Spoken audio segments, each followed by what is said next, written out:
안녕하세요. 이번 영상에는 우리나라 대표 제약사 중에 한 곳이고 올해 상반기에는 주가가 상대적으로 조금 부진한 모습을 보였지만 하반기에는 폭발할 것이다 라고 많은 분들이 점찍고 있는 바로 그 기업 유한양행에 대해서 말씀드려 보도록 하겠습니다.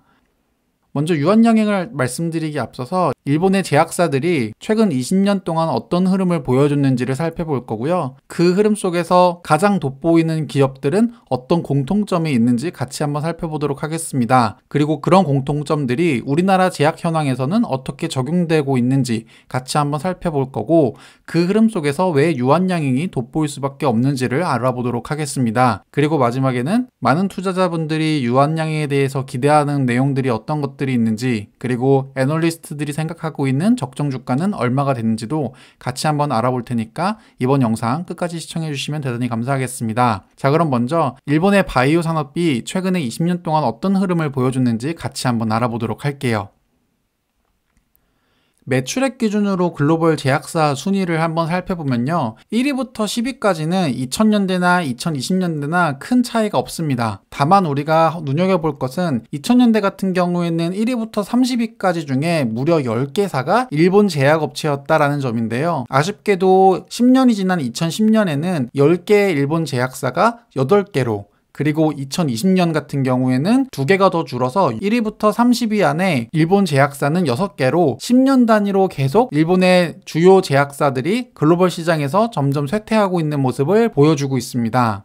자, 그럼 왜 일본 제약사들은 이렇게 점점 시간이 지날수록 후퇴할 수밖에 없었는지 그 이유를 살펴보면요, 변화에 적절히 대응하지 못했기 때문이다 라고 설명할 수 있는데요. 일본 제약사의 경쟁력이 약화된 가장 큰 이유는 지속되는 약가 인하와 내수 시장의 정체, 특허 만료에 따른 제네릭 출시 등으로 일본 의약품 시장의 환경은 계속 어려워졌기 때문인데요. 이때 이럴타한 신약이 출시되지 못했고, 그러다 보니까 기존의 케미컬 의약품뿐만 아니라 최근에 주요 부분으로 치고 올라오고 있는 바이오 의약품 시장에서도 뒤처졌다는 평가를 받고 있습니다. 또한 우리나라가 굉장히 잘하고 있는 바이오 시밀러 개발도 늦어가지고 우리나라를 비롯한 다른 국가에서 이미 도입을 하고 있고요. 대표적으로 니폰 카야쿠는 셀트리온에서 바이오 시밀러를 도입하고 있는 상황이죠. 이러한 성장 동력 부재는 결국 실적 부진으로 이어졌고, 그 결과 글로벌 제약 산업에서 일본 제약사들은 계속 후퇴하는 모습을 보여주고 있는 상황입니다. 실제로 특허 만료된 주요 신약 리스트를 살펴보면 2010년까지 한때는 연매출 4조 원을 달성했었던 일본 최대 의약 생산 기업인 다케다의 당뇨 치료 의약품인 액토스 같은 경우에도 2011년을 기점으로 매출액이 급감하기 시작했고요. 또한 경구용 치매 치료제로 유명한 아리셉트 같은 경우에도 2010년을 기점으로 특허 만료가 본격적으로 진행됨에 따라서 매출이 급감하는 모습을 보였습니다. 그리고 그런 기세는 최근까지도 계속 이어오고 있는 모습을 보여주고 있죠.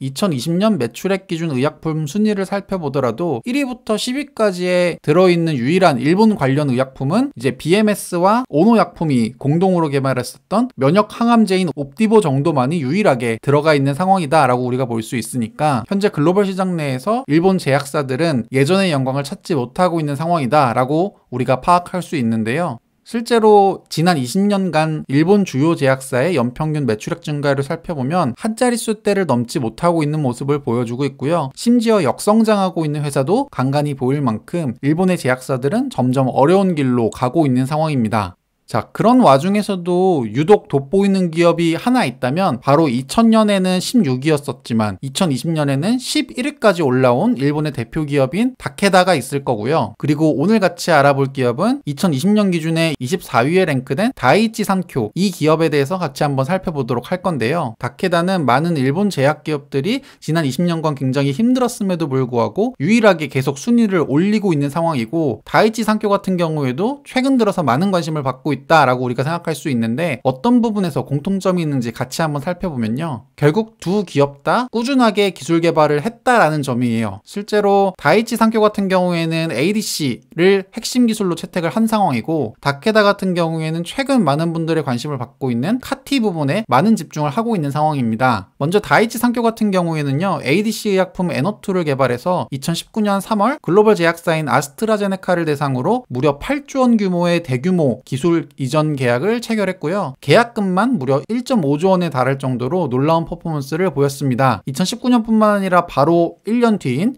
작년 20년 7월에는 임상 1상 중이었었던 ADC 항암제 DS-1061을 또다시 아스트라제네카의 60억 달러 규모로 기술 이전을 또다시 성공했었고요. 이때 계약금은 무려 1조 원에 해당되는 상황입니다.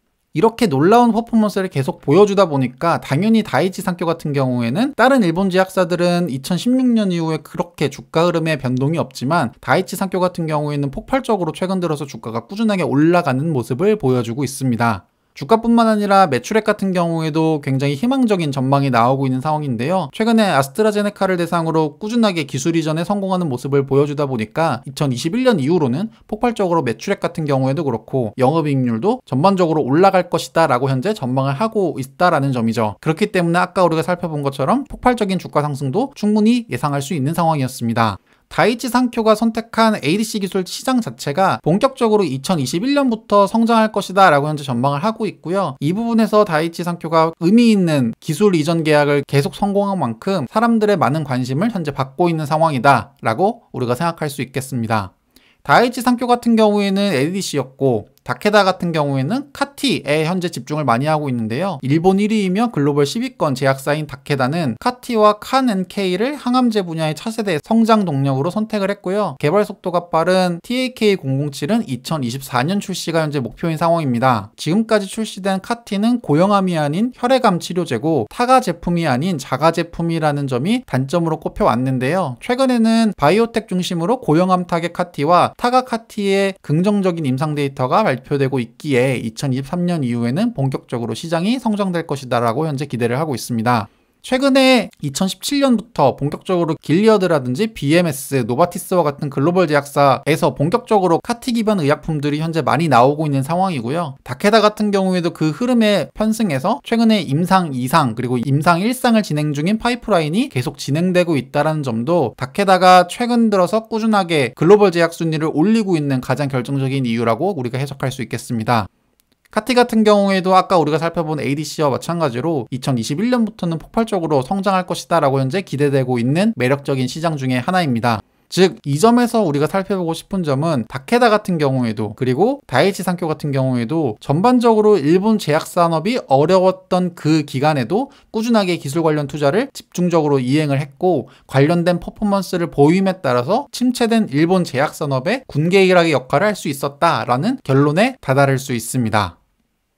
자, 지금까지 일본 제약 산업을 알아봤다면 그럼 우리나라 국내 제약 산업은 어땠을까요? 관련 내용 살펴보면 굉장히 일본과 흡사했었던 모습을 보여주고 있습니다. 과거 국내 제약 산업의 환경은 매우 긍정적이었습니다. 급속한 고령화로 내수 시장이 빠르게 성장했고요. 약가도 충분히 높았고 상위 제약사는 빠른 개량 신약 출시로 시장을 선점했기에 두 자릿수 이상의 매출액 증가율과 영업이익률이 가능했었습니다. 마치 일본도 예전에 그랬던 시절이 있었던 것처럼 굉장히 비슷한 상황이었었는데요. 하지만 이후 약가 인하와 리베이트 규제 강화 등의 수많은 정책 리스크가 이어졌고 수익성은 낮아지고 그리고 경쟁은 더 치열해지고 중소제약사까지 개량 신약을 개발하면서 상위 제약사의 영업 환경이 더욱 어려워졌었습니다. 실제로 주요 제약사의 합산 매출과 영업이익률을 살펴보면 2016년 들어서는 매출액 증가율이 10% 언더로 계속 떨어지는 모습을 꾸준하게 보여주고 있고요. 영업이익률 같은 경우에도 2010년 이후로는 꾸준하게 하락하는 모습을 보여주고 있죠. 마치 일본의 제약산업이 2000년부터 2020년까지 굉장히 어려웠던 것처럼 국내 제약사도 비슷한 모습을 가고 있는 상황이다라는 거 우리가 알 수 있습니다. 자, 그럼 그런 상황에서 다케다나 다이치 산쿄 같은 독보적인 회사들은 그런 환경에서도 불구하고 튀었다라는 것들을 살펴본다면 그러면 우리나라의 다케다, 우리나라의 다이치 산쿄는 어떤 기업이라고 우리가 볼 수 있을까요? 즉, 어려운 환경 속에서도 의미 있는 기술 개발과 실적들을 꾸준하게 내고 있는 기업, 그 기업이 어디인지를 살펴보면 많은 애널리스트들과 전문가들은 바로 한미약품과 유한양행을 뽑고 있습니다. 한미약품 같은 경우에도 2015년부터 본격적으로 글로벌 제약사의 기술 이전을 성공하고 있는 모습을 보여줬죠. 물론 이 중에 일부는 반납되기도 했었지만 일라일리라든지 얀센, 사노피, 베링걸 인겔하임, 머크 등 정말 굴지의 글로벌 제약사와 현재 협업을 하고 있고요. 유한양행 같은 경우도 얀센, 길리어드, 베링걸 인겔하임 등 글로벌 제약사를 대상으로 기술 이전에 꾸준하게 성공을 하면서 기술력을 인정받고 있는 상황이다 라고 우리가 볼 수 있고요. 이런 기술력 같은 것들이 바로 바로 일본의 다이치 산쿄나 다케다와 같은 국내에서도 의미 있는 실적을 꾸준하게 내고 있는 계속 눈여겨봐야 할 기업이다라고 우리가 볼 수 있습니다. 이 중에서도 많은 애널리스트들과 전문가들이 현재 유한양행에 집중하고 있는 상황인데요. 실제로 KB증권 같은 경우에는 바이오 산업에 투자한다면 탑픽을 유한양행과 휴재를 꼽기도 했었고요. 신영증권 같은 경우에서도 글로벌 신약 개발이 순항 중이며 실적까지 큰 개선할 것으로 추정되는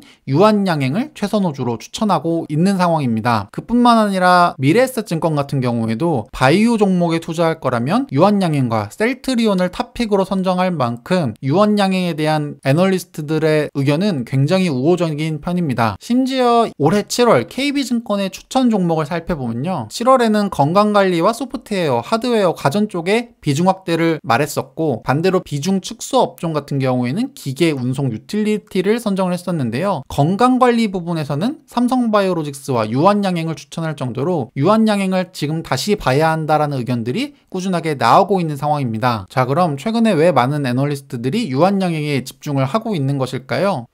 유한양이 갖고 있는 자체의 매력은 조금 이따 다시 한번 설명드릴 거긴 하지만 전체적으로 현재 코스피와 제약 업종의 주가 퍼포먼스를 보면 유한양에 대한 기대치를 가져가기에 충분히 좋은 상황이다라고 우리가 볼 수 있는데요. 이 차트는 2000년부터 2011년까지 코스피 지수와 코스피 의약품, 코스닥 제약 이 지수 차트를 나타내고 있는데요. 코스피 의약품과 코스닥 제약은 물론 전체 코스피 기준보다는 계속 더 나은 실적을 보여주고 있지만 2021년 기준으로 본다면 2021년 코스피는 어쨌든 꾸준하게 우상향하는 모습을 보여주고 있지만 아쉽게도 코스닥 제약과 코스피 의약품 같은 경우에는 역성장하는 모습을 보여줬기 때문에 2021년만 본다면 코스피 퍼포먼스보다는 전반적인 제약 산업이 조금 관심에 소외됐었다라고 우리가 볼 수 있기 때문에 이 부분에서는 상대적으로 약간 저평가되고 주가가 현재 낮아진 상태다라고 우리가 볼 수 있고 이런 것들이 저가 매수의 기회가 된다라고 우리가 예상할 수 있는 상황이고요. 더군다나 최근에 코로나19 확진자 추이가 어느 정도 감소되면서 코로나가 어느 정도 진정 국면에 접어들고 있다라고 우리가 판단할 수 있는데 물론 델타 바이러스의 변수는 우리가 꾸준히 관심 있게 지켜봐야 하지만 전반적으로 백신이 계속 풀림에 따라서 코로나19 확진자 추이는 현재 줄고 있는 상황이고 사실 코로나19로 많은 산업들이 타격을 받았지만 제약업체 같은 경우에도 심각한 타격을 많이 받았었습니다. 왜 그러냐면 코로나19로 인해서 임상실험이 지연됐기 때문입니다. 왜냐면 환자 모집이 중지가 되면서 관련된 임상실험 절차가 지연됐고 그렇기 때문에 많은 제약사들이 빠르게 임상실험을 진행하지 못함에 따라서 모멘텀이 계속 지지부진하게 끌릴 수밖에 없었다는 점인데요. 이런 것들도 사실 코로나19가 빠르게 회복될수록 임상 개시가 다시 재개됨에 따라서 전반적인 제약산업에 활기를 되찾을 수 있다는 점도 코로나19 종식에 따른 기대감이 온전하게 반영될 수 있는 사업 중에 하나가 되지 않을까 제약산업이 그렇게 생각을 하고 있습니다. 코로나19가 종료되면 제약사업이 좋을 수 있다라는 거는 그렇다 치더라도 그럼 유한양행에 투자하려면 과연 어떤 점을 바라보고 투자해야 될까요? 현재 많은 애널리스트들의 관심사는 이 레이저 티닙입니다. 비소세포 폐암 치료제로서 현재 얀센의 기술 이전이 되어 있고 얀센과 파트너로 현재 진행을 하고 있는데요. 국내 같은 경우에는 이미 올해 상반기에 조건부 허가 승인이 난 상태고 올해 3분기부터는 본격적으로 렉자나가 국내 출시되면서 관련 매출액이 찍힐 수 있는 상황이다. 그러니까 3분기부터는 어느 정도 실적 개선이 이루어질 수밖에 없는 상황이기 때문에 많은 애널리스트들이 현재 기대를 하고 있는 상황이고 또한 얀센에서 수행하고 있는 글로벌 임상 같은 경우에는 1차 치료제는 이미 3상을 진행 중에 있고 2차 치료제는 임상 2상을 진행 중인데요. 최근에 관련해서 계속 어느 정도 신뢰성을 확보하고 있다라는 기사가 나옴에 따라서 레이저 티닙의 글로벌 출시도 크게 문제가 없지 않을까라고 현재 긍정적으로 보고 있습니다. 또한 지난달에 나왔었던 기사 유한양행이 5년 내에 글로벌 50대 제약사가 되겠다라고 하는 이 기사 본문을 살펴보면요. 렉자나가 연매출 1조 원이 넘는 국내 첫 글로벌 블록버스터 신약이 될 것이다 라고 자신있게 얘기를 하면서 업계에서는 렉자나 매출이 현재 타그리소가 연매출 5조 원으로 엄청난 매출을 기록하고 있는데 이것의 절반만 되더라도 유한양행이 얀센으로부터 지급받을 로열티 수입이 매년 2천억 원에 이를 것으로 현재 예상을 하고 있습니다. 즉 레이저 티닙의 퍼포먼스는 최근에 많은 긍정적인 시선이 가득하기 때문에 관련돼서 많은 기대감을 보여주고 있는 상황이고, 이것뿐만 아니라 최근에 내시, 많은 분들의 기대감을 갖고 있는 비알코올성 지방간염 치료제인 이 물질도 글로벌 제약사인 길리어드나 베링거 링겔하임과 현재 진행을 하고 있고, 특히 올해 하반기부터는 임상 수준에 따라서 마일스톤을 수치할 수 있다는 기대감이 있기 때문에 하반기부터는 본격적으로 이와 같은 퍼포먼스에 따라서 주가가 크게 요동칠 가능성이 매우 높지 않을까 현재 전망을 하고 있습니다. 유한양행 같은 경우에는 이런 기대감 속에서도 전반적으로 주가가 상반기에 크게 변동하지 않는 모습을 보여줬는데요. 하지만 우리가 아까 살펴본 것처럼 잠재력은 충분하기 때문에 많은 애널리스트들은 유한양행의 목표 주가를 굉장히 긍정적으로 잡아두고 있는 상황입니다. 실제로 증권사별 목표 주가를 살펴보면 미래에셋에서는 85,000원, 신영증권에서는 84,000원, 대신증권 95,000원, 신한금융투자에서 7만원, SK증권 86,000원, 하나투자에서 85,000원, DB금융투자에서 87,000원, KTB투자증권에서 86,000원, 키움증권에서 99,000원, KB증권에서 10만원, 삼성증권에서 8만원으로 평균적인 애널리스트들의 유한양행 적정 주가는 87,000원을 현재 보고 있는데요. 제가 영상 촬영일 기준으로 유한양행의 현재 주가가 65,000원이니까 최소한 30% 가까이의 상승 여력은 남아있다라고 현재 보고 있고요. 최상단 기준인 10만원으로 따져본다면 무려 50% 가까운 상승 여력이 현재 남아있다라고 볼 수 있습니다. 이번 영상 여기까지입니다. 여러분의 투자에 많은 도움이 되었으면 좋겠습니다. 시청해주셔서 대단히 감사합니다.